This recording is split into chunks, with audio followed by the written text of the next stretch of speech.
Nel 1976 fa il suo debutto nel Mondiale Rally, una macchina che ben presto diventerà una vera e propria leggenda del motorsport, la Fiat Abarth 131. I due padrini del suo battesimo sono Mark Wahlen e Walter Röhrl, non esattamente gli ultimi due arrivati, e la macchina vincerà 3 mondiali costruttori, 2 mondiali piloti, confermandosi inafferrabile per la concorrenza.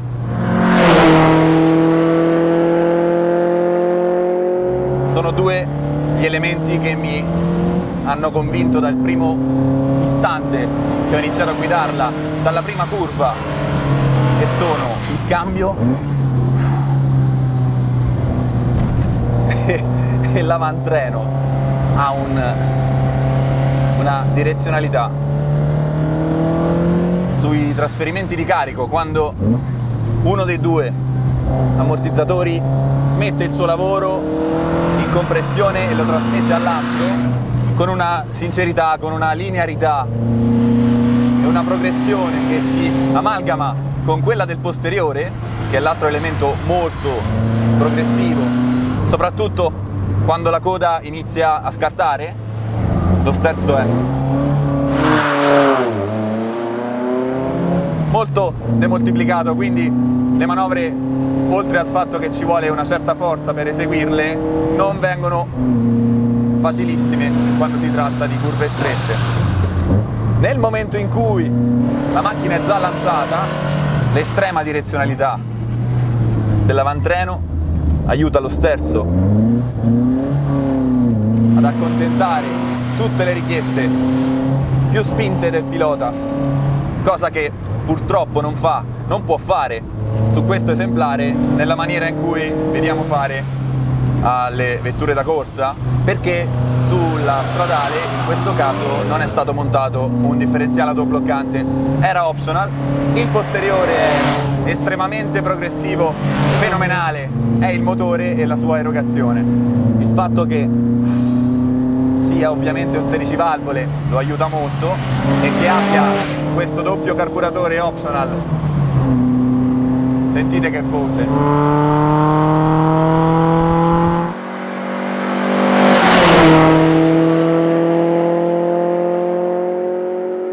Ho parlato dell'avantreno definendolo uno dei suoi 2 pregi maggiori. L'altro, come detto, è il cambio, che non è gli innesti frontali di cui parlavo prima in optional, ma ha la risposta alla leva migliore di tutte le motore anteriore e trazione posteriore che ho guidato ultimamente, e ne ho guidate di belle macchine ultimamente. Non è un cambio amichevole, ma un cambio enormemente soddisfacente. Perché? Perché è difficile da usare, ma efficacissimo nel momento in cui si capisce come vuole essere usato.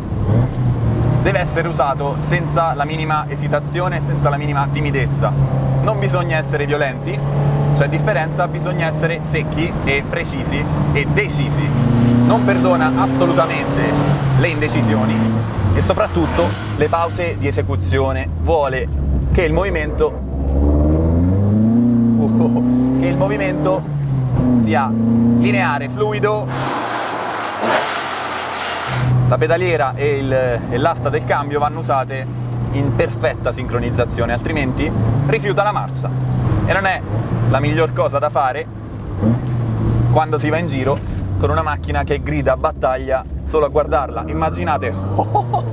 Immaginate alla prima griglia di partenza della sua prima gara, quando gli altri hanno visto con che macchina si presentava Fiat Abarth al campionato del mondo, con quei 2 al volante.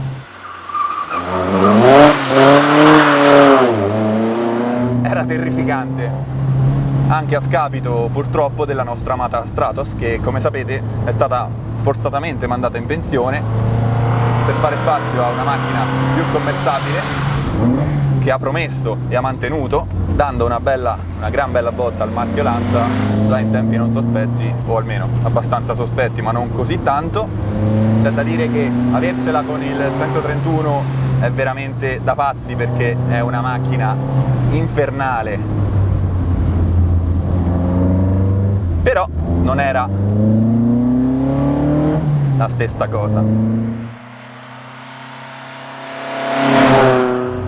Sarebbe stato molto più difficile guidarla e trovare una posizione decente, dati i sedili, che sono una insensatezza di questa macchina perché non hanno il minimo motivo di essere fatti così.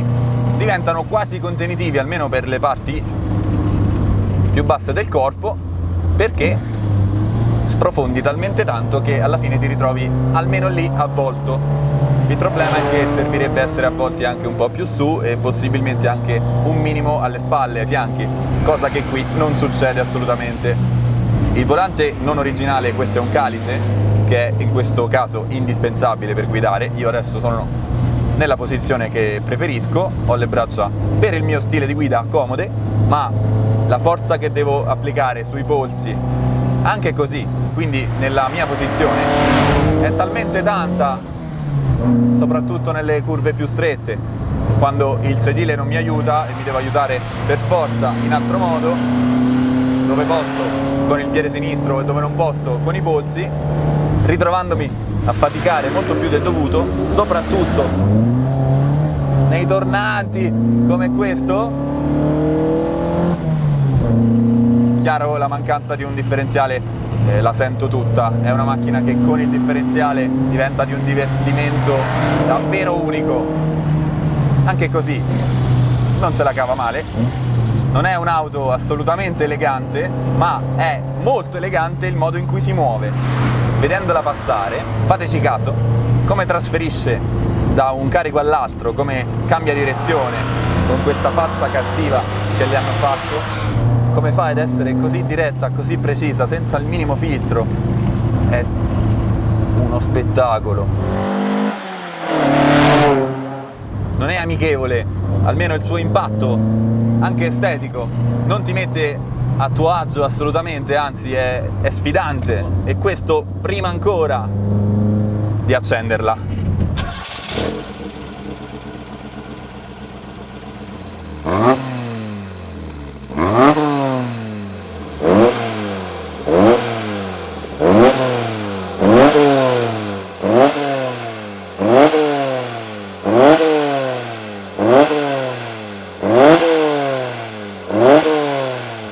Poi viene fuori che fa questo rumore qui.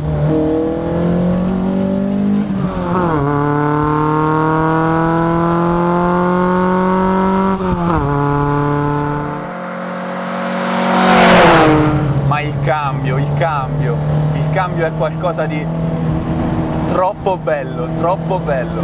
La frizione pesa sul piede come mezza macchina. È tutto da maschi, è tutto difficile, è tutto duro ed è tutto soddisfacente, è tutto tuo. Senti la macchina tua. E quando riesci a cambiare bene in salita e in discesa, ti ripaga con un'esperienza unica. Dell'estetica neanche a parlarne, è meravigliosa, è bombardata come piace a me, senza la minima correttezza politica verso il prossimo, è irrispettosa, irriverente ed ha la faccia arrogante e prepotente, con quella presa d'aria sul lato guida, il rumore di aspirazione, la spinta è corposa, lineare, mai vuota, in nessun regime. E questo, abbinato ad un cambio, come detto, meraviglioso, le regala una guidabilità senza precedenti. È un'icona, è una leggenda assoluta. Io non vorrei risultare enciclopedico quando dico che questa macchina è veramente imperiosa.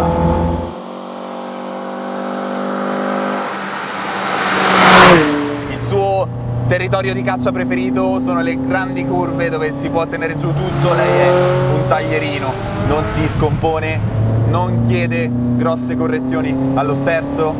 Insomma, come tutte le migliori macchine da rally, ti dà la possibilità di impostare la curva successiva durante quella che ancora stai eseguendo. Ti regala una sorta di visione al rallentatore che fa sembrare al pilota di avere tutto sotto controllo, quando in realtà la macchina sta andando come una forsennata. Dà però la possibilità e il modo a chi sta dietro il volante di capire per tempo quello che sta per combinarti. Questa che mi viene da chiamare una visione rallentata è quello che sto provando io. Hai tutti gli strumenti giusti per non doverti preoccupare una volta entrato in simbiosi con il cambio, come dicevo prima, ma questo non era un problema delle macchine da corsa, è un problema della stradale, hai modo di andare avanti, di pensare alla prossima e alla prossima e alla prossima curva ancora. E quindi di poter pensare in anticipo. E poi il rumore che fa. Oh, signore. Oh. Con l'aria che sbatte forte sul parabrezza verticale. Che cattiveria, che ignoranza. Tira dentro aria, butta fuori fuoco e a te non resta altro che goderti la scena.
Ti avevo già visto un anno fa quando provavi. Io abito qui, Allora. Qua sono sempre su e giù qua. E ci credo. Poi oggi ho detto tiriamo fuori l'Alfa una volta. Hai fatto bene, hai fatto Questa bene. l'ho comprata grazie a te. Prima avevo il ritmo 130. Beh dai. Poi dopo l'ho data via e ho cercato questa qua e... Hai fatto bene. Bravo, bella, no, bella sono proprio. contento, Sei contento sì? Sì. Ci credo. Dai, andiamo avanti così, Ciao, grazie. Ciao ciao. Ciao Davide.